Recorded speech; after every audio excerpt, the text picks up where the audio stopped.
अहो, बघितलं का तुमचा मुलगा कसा बायकोचे केस विंचरत बसला आहे? रवी, बायकोच्या बाजूने उठ आणि माझ्यासाठी चहा बनव. रवी त्याच्या आजारी बायकोजवळून उठत नसलेला बघून त्याच्या आईने त्याच्या पाठीत एक जोरात लाथ मारली आणि म्हणाली, बायकोचा बैल कुठला? आता काय तिच्या शेजारीच बसून राहणार आहेस का? तुला मी जन्माला घातला आहे, हिनं नाही. असं म्हणत शारदाताईंनी जसा रवीला मारायला हात उचलला तसा त्यांच्या सुनेने रमाने त्यांचा हात पकडला आणि त्यानंतर जे काही झालं त्याने सासूला धक्काच बसला.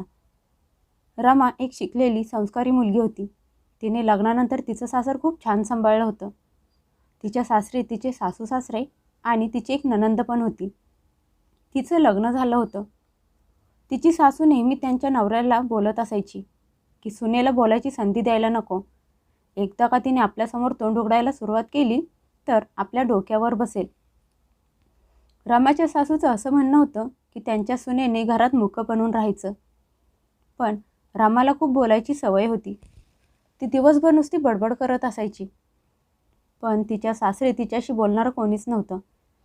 कारण तिचा नवरा रवी पण त्याच्या आई सांगेल तेच करत असायचा. तसाच तिच्याशी वागत असायचा.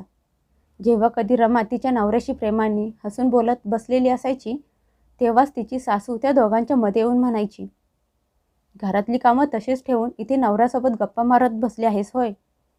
घरातली कामं काय तुझा बाप येऊन करणार आहे का?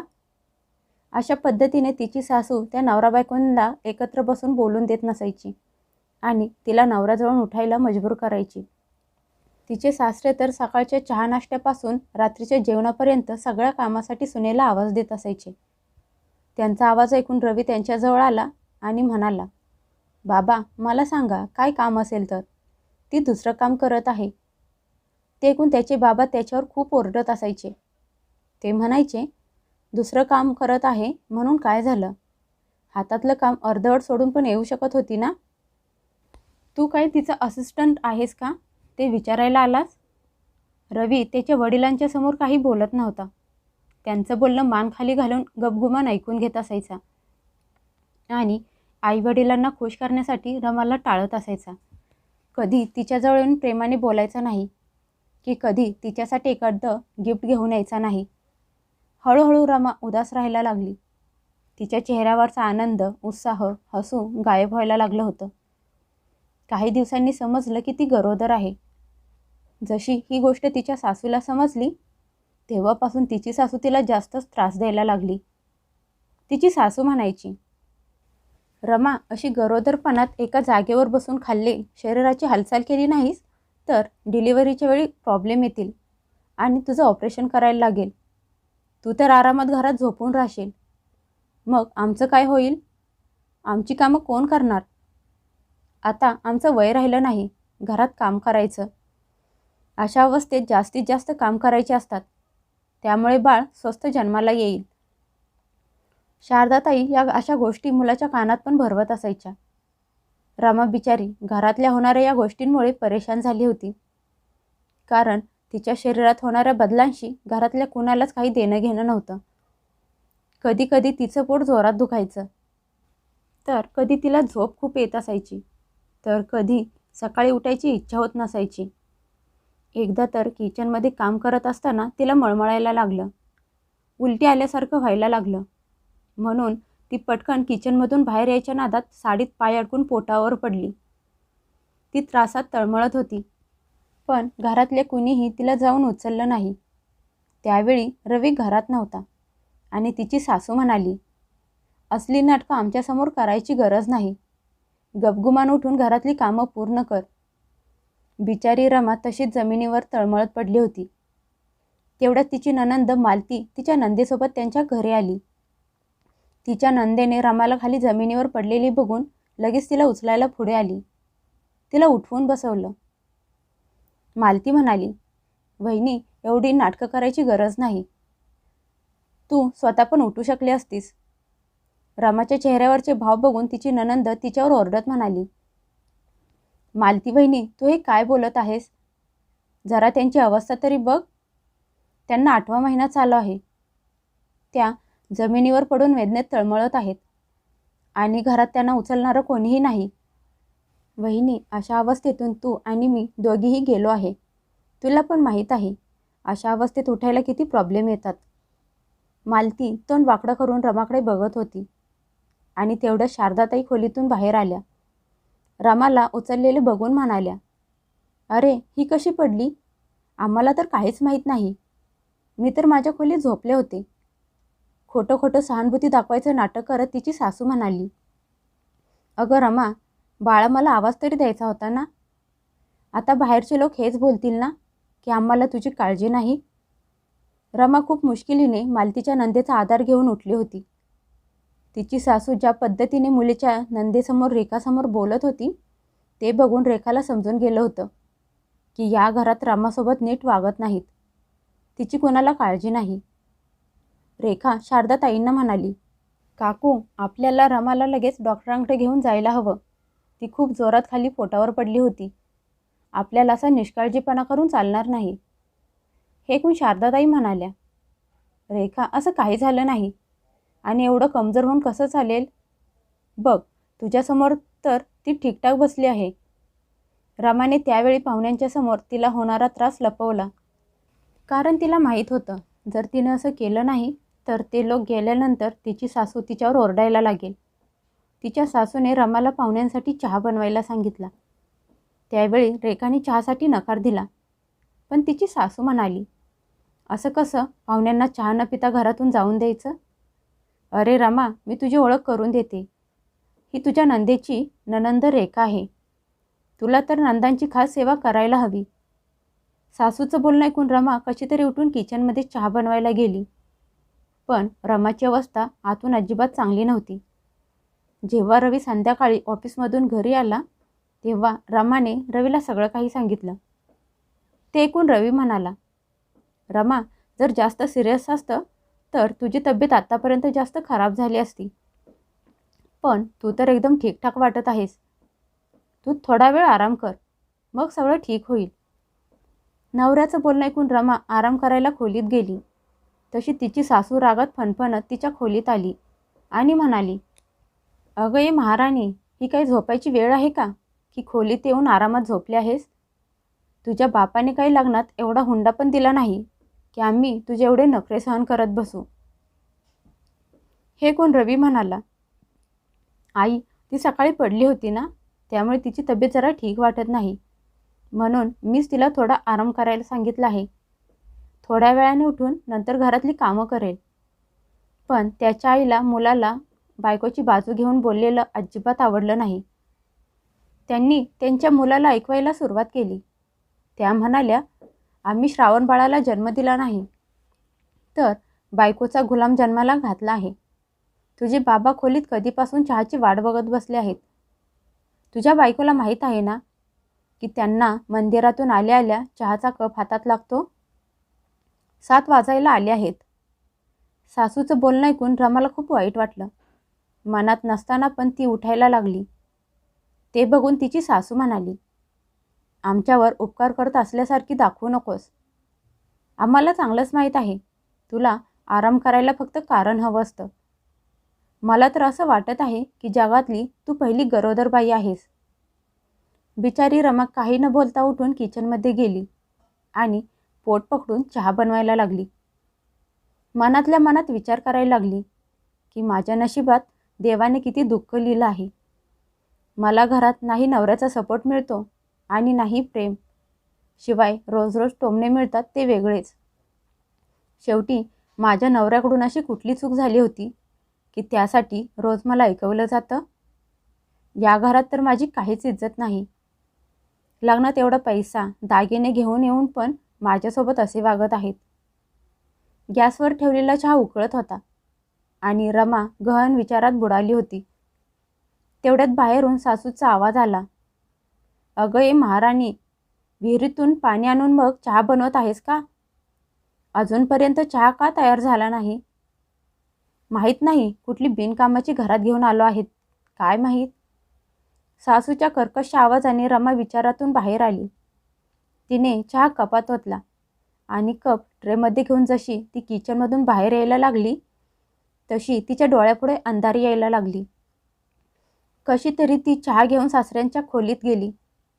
चहा टेबलवर ठेवायच्या अगोदरच ती बेशुद्ध होऊन खाली पडली. गरम चहा तिच्या अंगावर सांडला, पण तिचे सासू सासरे समोर तिच्याकडे बघत बसले होते. काहीतरी पडल्याचा आवाज आल्यामुळे रवी पळत आला. रमाला जमिनीवर पडलेली बघून खूप घाबरला. तिच्या अंगावर गरम चहा पडला होता आणि त्याचे आई वडील तिच्याकडे फक्त बघत बसले होते. हे बघून रवीच्या मनात आई वडिलांबद्दल तिरस्कार निर्माण झाला, पण त्यावेळी तो काही बोलला नाही. तो रमाला उचलून घेऊन लगेच दवाखान्यात जायला लागला. ते बघून त्याची आई म्हणाली, अशा अवस्थेत हे सगळं होणं खूप नॉर्मल आहे. याचा अर्थ असा नाही की तू छोट्या छोट्या गोष्टींसाठी तिला लगेच डॉक्टरांकडे घेऊन जाशील. या सगळ्याचा होणारा खर्च तिचा बाप तर देणार नाही ना. हिची लवकर डिलिव्हरी व्हावी आणि हिची असली नाटकं बंद व्हावीत. आज रवी त्याच्या आईकडे रागात बघत होता, पण काही बोलू शकत नव्हता. त्याची आई बडबडत राहिली. रवी रमाला घेऊन डॉक्टरांकडे गेला. रमाची नाजूक अवस्था बघून डॉक्टरांनी तिला ॲडमिट करून घेतलं आणि तिच्यावर उपचार सुरू केले. रवी तिथेच बाहेर बसून डॉक्टरांची वाट बघायला लागला आणि देवाकडे प्रार्थना करत होता की देवा, काही चुकीचं घडू नये. 2 तास होऊन गेले होते तरी डॉक्टर ऑपरेशन रूममधून बाहेर आले नव्हते. अचानक एक नर्स बाहेर आली आणि म्हणाली, पेशंटची हालत खूप सिरियस आहे. बाळाचा जीव पोटातच गुदमरला आहे. तिच्या अंगावर खूप भाजलेल्या जखमा आहेत. थोड्या वेळात डॉक्टर बाहेर आले आणि म्हणाले, आम्ही बाळाला वाचवू शकलो नाही. पेशंटचा BP खूप लो झाला आहे आणि पोटावर पडल्यामुळे बाळ गुदमरून गेलं होतं, त्यामुळे त्याचा जीव गेला. आम्हाला दुःख आहे, आम्ही बाळाला वाचवू शकलो नाही. रवी डॉक्टरांकडे बघत होता. त्याचा त्याच्या कानांवर विश्वासच बसत नव्हता. त्याचे हातपाय थरथर कापायला लागले. तो तिथेच खाली बसला. बाजूच्या नर्सने त्याला उठून बेंचवर बसवलं आणि म्हणाली, सर, काळजी करू नका. तुमच्या बायकोची तब्येत आता ठीक आहे. देव तुम्हाला दुसरं बाळ नक्की देईल. जोपर्यंत तुमची बायको तुमच्यासोबत आहे तोपर्यंत काळजी करायची गरज नाही. यावेळी तुम्हाला तुमच्या बायकोचा आधार बनायची गरज आहे. त्यांची काळजी घेण्याची गरज आहे. कारण तुमच्या एवढंच दुःख, त्रास त्यांना पण झाला आहे. जेव्हा त्या शुद्धीत येतील तेव्हा त्यांना हा धक्का सहन होणार नाही. हे कोण रवी म्हणाला, मला माझ्या बायकोला बघायचं आहे. प्लीज मला रमाला भेटू द्या. ती नर्स म्हणाली, अजून त्या शुद्धीवर आल्या नाहीत. शुद्धीवर आल्या की तुम्हाला भेटायला मिळेल. आणि हो, तुम्हालाच त्यांना सांभाळायला लागणार आहे. रवीने होमध्ये मान हलवली आणि तिथेच बाहेर खुर्चीवर बसला. तेवढ्यात त्याच्या आईचा फोन आला. आईचा फोन बघून त्याचा चेहरा गंभीर झाला. त्याला आठवलं की संध्याकाळी जेव्हा मी घरी आलो होतो तेव्हाच रमाने मला ती पोटावर पडल्याचं सांगितलं होतं. तिला त्रास होत आहे. त्याचवेळी मी तिला दवाखान्यात का घेऊन आलो नाही? त्यावेळी आलो असतो तर कदाचित आमचं बाळ वाचलं असतं. का त्याने त्याच्या आईचं ऐकलं? का त्यावेळी त्याला बायकोच्या त्रासाची जाणीव झाली नाही? त्यामुळेच आज त्यांचं बाळ राहिलं नाही. त्याला जबाबदार फक्त आणि फक्त त्याची आई आहे. जर आईने रमाची काळजी घेतली असती तर हे सगळं घडलं नसतं. रवीने त्याच्या आईचा फोन उचलला नाही आणि डोळे पुसायला लागला. रात्री पण रवी घरी आला नाही, म्हणून त्याच्या आईने त्यांच्या मुलीला मालतीला फोन केला आणि सांगितलं की रवी रात्री रमाला घेऊन दवाखान्यात गेला आहे आणि माझा फोन पण उचलत नाही. त्याला तर आमच्या दोघांची जरा पण काळजी नाही की आम्ही दोघांनी रात्री काय खाल्लं असेल आणि ती दोघं नवरा बायको बाहेर माहीत नाही काय करत आहेत. हे कोण मालती म्हणाली, आई, ही तर खूप चुकीची गोष्ट आहे. त्या दोघांनी वेळेवर घरी परत यायला हवं होतं. खरं तर शारदाताईंनी त्यांच्या मुलीला हे सांगितलं नव्हतं की रमा परत चक्कर येऊन पडली होती आणि तिच्या अंगावर गरम गरम चहा सांडला होता. मालतीने तिच्या भावाला रवीला फोन केला तेव्हा तिला समजलं की रमाचं बाळ ती पोटावर पडल्यामुळे गुदमरून पोटातच मेलं. तिचा भाऊ फोनवर रडत असलेला बघून मालतीचं मन भरून आलं, पण तिला अजून पण रमासाठी काही वाटत नव्हतं. जेव्हा ही गोष्ट त्याच्या आईला समजली की रमाचं बाळ पोटातच मेलं, ती तिची विचारपूस करायची सोडून तिलाच दोष द्यायला लागल्या. दवाखान्यात रमाला दुसऱ्या दिवशी शुद्ध आली. तेव्हा तिला सत्य समजलं. खरं समजल्यावर ती रडायला लागली. रवीने तिची खूप समजूत काढली, तिला आधार दिला. तो म्हणाला, रमा असू दे, बहुतेक देवाला हेच मान्य होतं. आपल्या जीवनात परत आनंद येईल. तू फक्त लवकर ठीक हो. 2 दिवस रवी रमासोबत दवाखान्यात राहिला. 2 दिवसानंतर तिला घरी सोडलं. रवी रमाला घेऊन घरी आला. त्या दोघांना बघून शारदाताई ज्वालामुखीसारख्या भडकल्या. त्यांना त्यांचा नातू गेल्याचं अजिबात दुःख झालं नव्हतं. त्या रागात म्हणाल्या, माझा पोटचा मुलगा परका झाला आहे. त्याला साधा एक फोन करून आईला सांगायची गरज वाटली नाही. मी फोन केला तर माझा फोन पण उचलला नाही. त्याचे बाबा पण बायकोची साथ देत म्हणाले, हे सगळं जे काही झालं त्यासाठी आम्हाला शिक्षा द्यायची काय गरज होती? त्या रात्री आम्ही उपाशी झोपलो होतो. आम्हाला औषधं चालू आहेत, पण आमच्या मुलाला आमची जरा पण काळजी नाही. आमच्यासाठी जेवणाची व्यवस्था करावी असं नाही. तिथेच बायकोच्या बाजूला बसून राहिला. रवी त्या दोघांचं बोलणं टाळत रमाला घेऊन खोलीत गेला. तिला बेडवर झोपवलं आणि म्हणाला, रमा तू आता फक्त आराम करायचा. इथून पुढचे काही दिवस मी तुझ्यासोबत घरी राहणार आहे. तुला काळजी करायची गरज नाही आणि नाही कुणाचं काही काम करायची. घरातली कामं करायची गरज नाही. तुला कुणीही कितीही आवाज देऊ दे, कानात बोळे घालून बस. या 2-3 दिवसात रवीमध्ये झालेला बदल बघून रमा खूप खुश होती, पण बाळ गेल्याचं दुःख पण होतं. तिची सासू तिला टोमणे मारत होती, आवाज देत होती, पण रवीने तिला बेडवरून खाली उतरून दिलं नाही. डॉक्टरांनी रमाला महिनाभर आराम करायला सांगितला होता आणि रवी याची पूर्ण काळजी घेत होता. त्याने ऑफिसमधून सुट्टी घेतली होती. त्याने जेवण बनवण्यासाठी आणि घरातल्या कामासाठी एक बाई लावली. ते बघून त्याचे बाबा म्हणाले, आता काय आम्हाला नोकरांच्या हातचं जेवायला लागणार आहे का?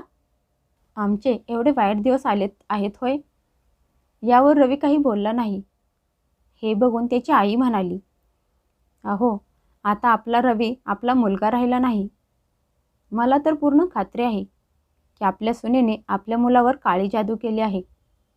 त्यामुळे आपलं बोलणं या कानाने ऐकून त्या कानाने सोडून देत आहे. आता रवीने मनाशी ठरवलं होतं की आईवडिलांचं काहीही ऐकणार नाही. शारदाताई मुलासोबत सुनेला पण ऐकवायला लागल्या होत्या. त्यामुळे रमाने हळूहळू घरातली थोडी थोडी कामं करायला सुरुवात केली. यावर रवी तिच्यावर नाराज व्हायचा. तरी पण ती घरातली छोटी मोठी कामं करत होती.